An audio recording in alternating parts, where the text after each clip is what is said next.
ప్రస్తుతం తెలుగు సినీ పరిశ్రమలో కొనసాగుతున్న టాప్ హీరోలందరూ సత్యానంద్ గారి శిష్యులే అన్న విషయం తెలిసిందే.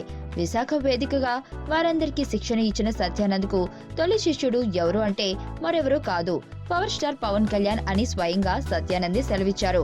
పవన్ కు ఇచ్చిన శిక్షణ తరువాత తన కెరియర్ పూర్తిగా మారిపోయిందని, నిజానికి ఈ రోజు ఇలా ఉండటానికి కారణం పవన్ కళ్యాణ్ అని చెప్పుకొచ్చారు సత్యానంద్. తాజాగా ఓ మీడియాలో ఇచ్చిన ఇంటర్వ్యూలో తన అభిరుచులు పంచుకుంటున్న సత్యానంద్ విశాఖలో తాను పవన్ ఒకే గదిలో ఉండేవారమని, ఇద్దరి అభిరుచులు బాగా కలిశాయని, నా ఆర్థిక స్తోమత పవన్ కు తెలుసు, నా సోదరి వివాహానికి కూడా ఆర్థికంగా పవన్ సహాయం అందించారు. అలాగే తనకు శిక్షణ ఇచ్చినందుకు గాను ఏమీ అడగలేదు, కానీ వాళ్లే ₹1,00,000 వరకు ఇచ్చారని తన గత స్మృతులను పంచుకున్నారు.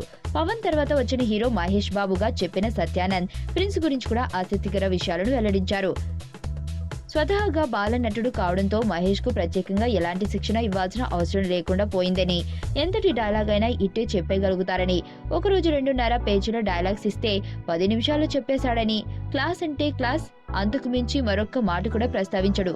సినీ పరిశ్రమలో టాప్ 3 హీరోలలో మహేష్ ఖచ్చితంగా ఒకరవుతారని ఆ రోజే చెప్పానని, తన అంచనా నిజమైనందుకు సంతోషంగా ఉందని ప్రిన్స్ గురించి చెప్పుకొచ్చారు.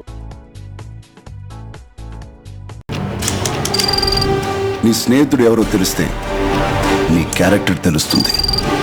నీ శత్రువు ఎవరో తెలిస్తే నీ కెపాసిటీ తెలుస్తుంది.